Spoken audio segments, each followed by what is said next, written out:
What up, New Orleans? This fall of die-hard Saints fans, you heard me? They wanted me to root for their team, but I don't do that. Baby, I'm a Saints fan, that's why I say who that. And if you a true who that, I need you to make some noise, you heard me? Who that say they gon' beat them Saints? I said if you a true who that, I need you to make some noise, you heard me? Who that say they gon' beat them? The city of New Orleans hasn't always been the fun, party, Saints-loving city that we all know today. The Big Easy has been through so many devastating events throughout history, like hurricanes, fires, and floods. But all of these events have shaped NOLA into one of America's greatest cities. They even have their own motto, which means let the good times roll. After one of the worst hurricanes in U.S. history hit the city in 2005, claiming 1,577 lives in Louisiana, the people of New Orleans were left to pick up the pieces. Many newly homeless people stayed in the biggest storm shelter in New Orleans, the Superdome. The Superdome was arguably one of the worst places to be during Katrina. It was unsanitary and rapes and murders occurred while people were on lockdown inside. One could think that it could have easily become New Orleans' next most haunted places, but Saints fans refused to let their landmark go down like that. Prior to Katrina, the Superdome was just one of those places where teams didn't want to come in. Always super loud. They used to have, now they put the padding around the lower bowl on the field. That used to be all metal, so it used to echo off. It used to be super loud in the Superdome. And when the Saints were winning, it's one of the best experiences. Now, Katrina, you kind of wonder, okay, were they going to tear down the Superdome? And it kind of worked out for Benson because he got the what he asked for as far as the remodeling of the Superdome, which kind of gave it a new stadium feel, but it still kept that same kind of like Soldier Field. You still have some of the original structure there, but a new stadium. Where this one was, the renovations were fine. And I think what Saints fans realized was that, this traumatic event happened, but from 1970 to 2006, that's just a blip on the screen. That's 1 year. And we're not going to, allow that 1 year to define this entire building's existence. A year later, with surviving New Orleans natives still dealing with the aftermath, locals needed something to lift their spirits, and coincidentally, Drew Brees needed the same. Around the same time as Hurricane Katrina occurred, Brees was playing for the San Diego Chargers and had just went through a shoulder injury that many believed to be career-ending. Drew hurt his shoulder really bad. For most people, it would have been a season-ending, a career-ending injury. Tore up his rotor cuff and his throwing shoulder. So, there were a lot of questions as to whether or not he would continue. And it's what makes it interesting is he was, he had this devastating injury. New Orleans had this devastating hurricane that hit it. So they were both trying to recover from tragedy. And Drew needed New Orleans as much as New Orleans needed him.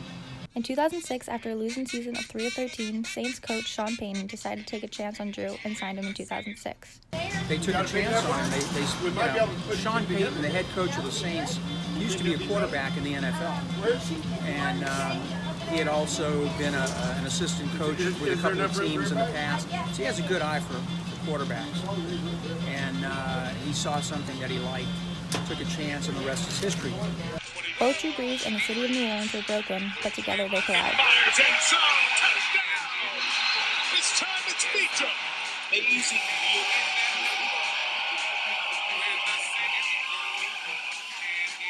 Drew's first season with the Saints was definitely more successful than their last. They made it to the playoffs with a 10-6 record.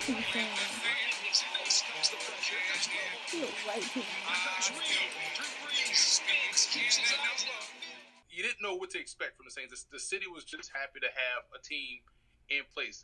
Just kind of thinking that, okay, this team is eventually going to move to San Antonio. And it just happened that year, you had Sean Payton, you had Reggie Bush was also a big key in the fact that they were able to have a legitimate offense that was consistent. You saw them win the first game. Okay, cool, that's nice. They beat the Browns, I believe, that year in the opener. And it's all right, that's cool. Then they started to string wins together.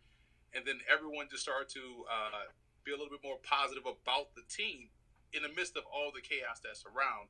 And it wasn't until that Monday night game where you really thought this team was going to have a ton of success this year. They kind of carried them throughout the rest of that 2006 season. The people of New Orleans were starting to have a reason to celebrate and a team to believe in.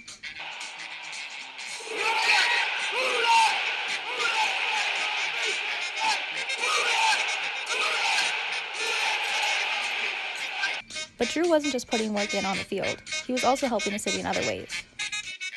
Man, he is as ingrained in the city and helping. And I mean, he came right post Katrina, and from the get go, he's been involved. I can't even start to name different things he's rebuilt, money he's donated, time he's donated, rebuilding infrastructure. I mean, he owns a bunch of Jimmy Johns in the cities, but he buys them downtown and creates jobs for people, and just different things like that. Every time you turn around, it feels like he's opening up a new playground or doing something like that. So his impact has been huge, and the winning helps too. Our late owner, who passed away, Tom Benson, passed away last spring.